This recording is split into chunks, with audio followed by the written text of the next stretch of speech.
Princess Zita was born a Princess of Bourbon-Parma and later became the last Empress of Austria and last Queen of Hungary through a marriage with Charles I.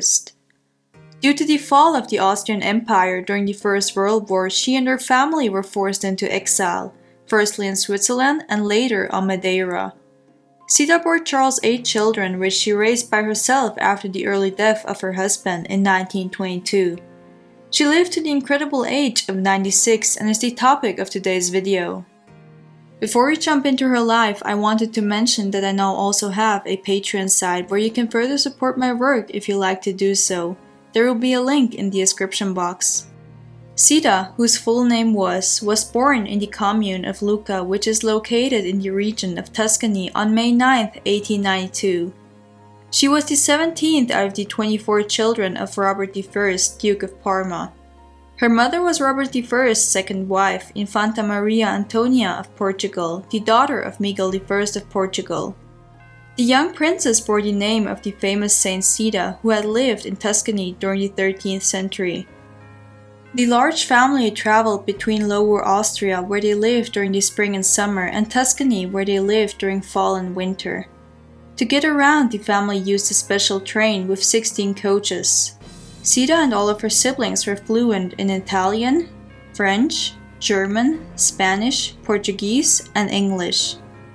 When Zita just turned 10, she was sent to boarding school in Bavaria, where she was strictly educated until she had to return 5 years later upon the death of her father. After the short stay at home, she and one of her sisters were sent to a convent on the Isle of Wight. Due to a period of bad health, Zita was sent away to a European spa for 2 years to cure. Due to the strict and religious education of all of the children, the family was involved in several charity works.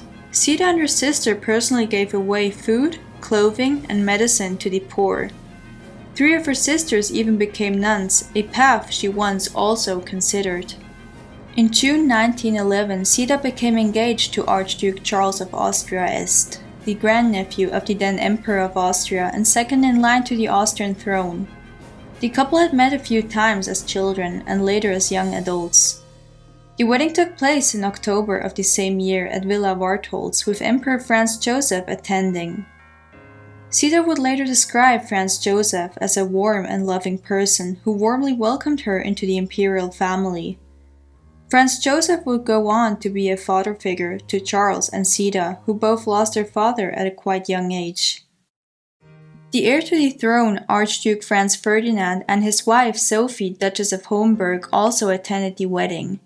The couple got along quite well with the Archduke and his wife and shared a close relationship with them. Zita especially remembers the Duchess of Homburg as an affable, caring, and open person. Zita and Charles had 8 children together, 3 daughters and 5 sons. The last 2 children of them died in 2011. The couple expected Charles to not become emperor for at least the next 20 to 30 years, as Archduke Franz Ferdinand remained in good health. They had hoped to live a quiet life away from the imperial court. But these plans were smashed when on June 28, 1914, Archduke Franz Ferdinand and Countess Sophie were assassinated in Sarajevo, causing the outbreak of World War I and making Charles next in line to the throne. While Charles was away with the army during the war, Zita and her children moved to Schönbrunn Palace, where they remained together with Emperor Franz Joseph. Zita often left the palace to visit the wounded soldiers in the hospital, even going so far as to visit hospitals close to the battlefield. Each time she returned back, she would report to the emperor the terrible scenes she witnessed. Franz Joseph had great trust in Zita and often spoke with her about his concerns about the future of the monarchy. Charles and Zita were with Emperor Franz Joseph on the day he passed away. He was still working at his desk, wearing his full uniform and chatting to Charles and Zita. During the afternoon, his health deteriorated as he had caught a cold a few days earlier.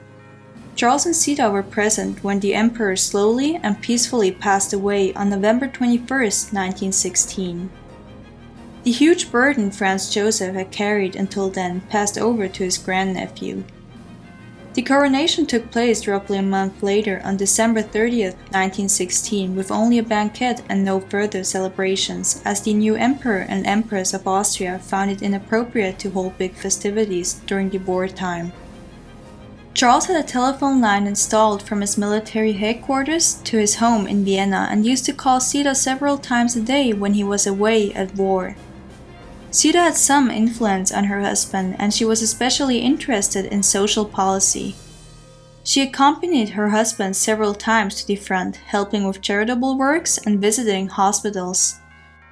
On November 11, 1918, Charles and Zita traveled back to Schönbrunn for Charles to sign his declaration of November 11th. Zita, at first glance, mistook it for an abdication and made her famous statement, "A sovereign can never abdicate. He can be deposed, all right. That is force, but abdicate? Never, never, never. I would rather fall here at your side. Then there would be Otto. And even if all of us here were killed, there would still be other Habsburgs." A time of uncertainty followed after Charles signed the manifesto.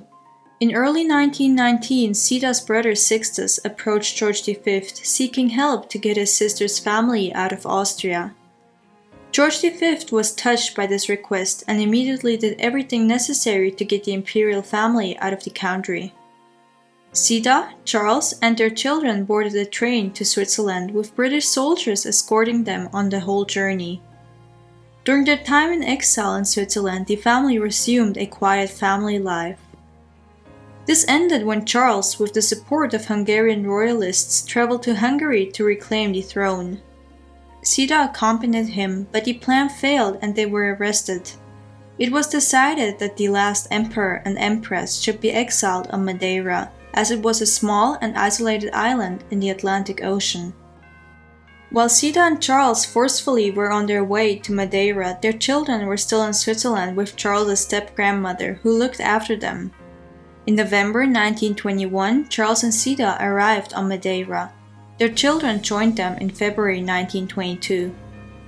In March 1922, after going shopping on a chilly day in Funchal to buy toys for one of their children, Charles contracted bronchitis which worsened into pneumonia. Soon the whole family and their staff was sick, and Zita, although she was 8 months pregnant at that time, nursed them all. Charles's health deteriorated, and after suffering 2 heart attacks, he died on April 1, 1922. After the death of Charles, Zita was approached by Alfonso VIII of Spain, and they agreed that Zita and her children could relocate to Spain. They were offered one of the king's palaces, an offer Zita accepted as she did not want to be a heavy burden to the state that harbored her. In Spain, she gave birth to her last child, Archduchess Elizabeth. For the next few years, she was busy with raising and educating her children. The family mainly lived on the income from private property in Austria. When the first of her children approached the age to attend university, Zita moved the whole family to Belgium. They remained there until they were forced to flee during the Nazi invasion of Belgium in 1940. The family nearly got killed during the German bombing there and fled firstly to France. After a short stop in Spain, the family then briefly resided in Portugal before immigrating to the US on July 27, 1940. Zita and her children would later settle over to Quebec. By then, the family was cut off from all European funds and Zita struggled to feed her family. At that point, some of her children had already moved out and lived their own lives. While some of Zita's children moved back to Europe after the war, Zita remained in Canada and the US where she raised funds for war-ravaged Austria and Hungary. Zita moved back to Europe in 1952 and settled in Luxembourg where she took care of her mother until she passed away in 1959. Zita was offered a large castle in the small village of Zieters, Switzerland in 1962, an offer which she gladly accepted. The citizens of Zieters, where Zita lived from then on, would often meet the former empress on the street and described her as a fascinating and kind lady. In the 1980s, the travel restrictions to Austria were eased and Zita entered Austria for the first time in over 60 years. After her 90th birthday in 1982, her robust health slowly started to fail. In the summer of 1988, while visiting her daughter, she developed pneumonia and was bedridden for the fall and winter of 1988. The last Empress of Austria died at the age of 96 in the early hours of March 14, 1989, with her family by her side. Her body was laid to rest in the Imperial Crypt in Vienna. Her heart is entombed in Rory Abbey in Switzerland next to the heart of her husband Charles. Zita's life spanned nearly a century of European drama and tragedy.